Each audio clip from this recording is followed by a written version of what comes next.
So, I just got back my first medium format photos to mixed results. At the end of last year, I decided that after my payout from my last job and starting my new better paid job, that I was going to invest more heavily in film and get myself a medium format film camera. I managed to pick up this camera for about 200 New Zealand dollars. I then got carried away and bought myself a Mamiya RB645 as I wanted a camera with a decent waist level viewfinder. My friend then tagged me on a post for an RB67 kit that came with a lot of gear, including 4 backs and 4 camera lenses. The very first medium format camera that I bought was the Pratica, or Pratica, I'm not too sure how to pronounce it. I was skeptical if it would work, but due to its low price, I wasn't that bothered if I bought a paperweight, as it was not going to hurt my wallet that badly. When I bought this camera, I could find only one YouTube video on it for a review, and that review and the photos were good. Unfortunately for me, this camera is difficult to find instructions for, and I did not realize how it operates. As I could not see where the roll starts, I had to guess based on other TLRs, and well, I think my guess was wrong. But it's hard to tell because there was an issue with the camera, even if I'd aligned correctly. The timer lever seems to be interfering with the actual firing of the shutter. So I thought I had 12 photos, but in the end, I ended up with these 2 that I didn't even end up meaning to shoot.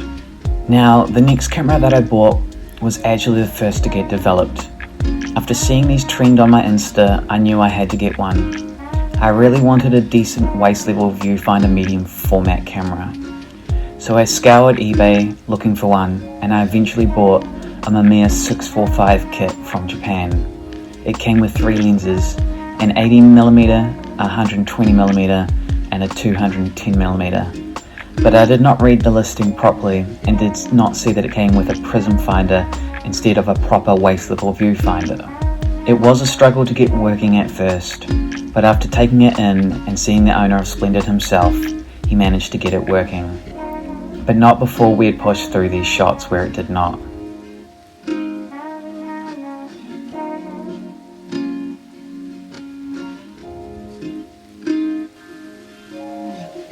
Once we got it working, I ran through the rest of the film, with the rest of the shots just being tests with a few okay shots.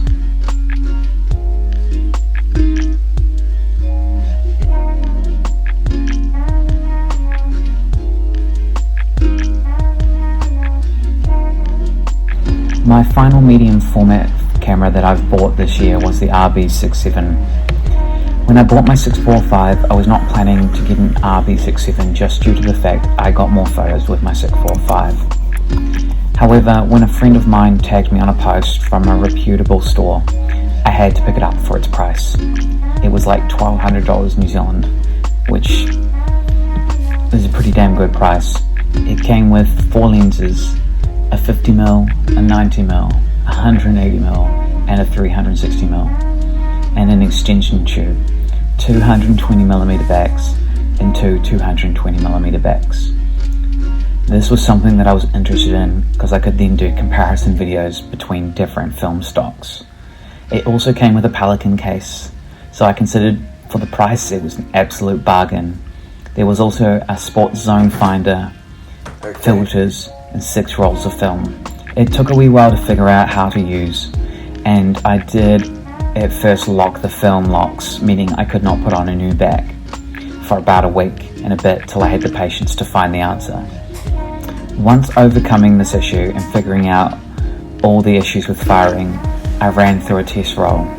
Just this time not the Cinesstill 400D. I put in a roll of Lomo 100 and got to work testing out this roll.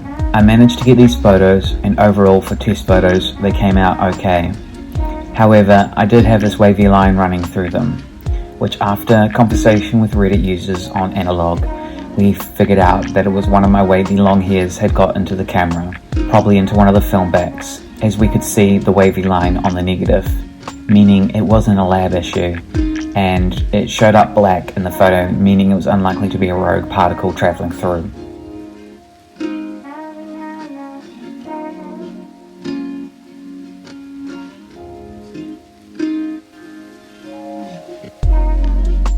I even got this cool nighttime shot, which for 100 ISO came out better than I thought it would be. And I also got this photo of the city with the light timed perfectly that I really liked. The reason why I titled this video "Why Medium Format Kind of Sucks" is because, well, it kind of does. It is tricky. Anyone who says otherwise should not be listened to. Some of this stuff is old, and for the cost versus per photo count, it's not as worth it versus 35. The obvious upside is resolution, but if your photo is nerfed, well, it's a more costly nerf per photo. And a lot of these cameras have leaf shaders, which has the upside if you ever have shutter issues because you can just get a new lens, but also has the downside of remembering to adjust each lens you use in case you forget to change aperture or shutter speed when you switch between them, as is the case with the RB67. It's taken a while to get used to these cameras and to get them to come on board, whereas anecdotally, in my experience, 35mm with its canister is usually a lot easier to hop in, just pop the canister in, and essentially you're good to go. That being said, now, as I'm mostly over these hurdles, I'm beginning to come around to medium format.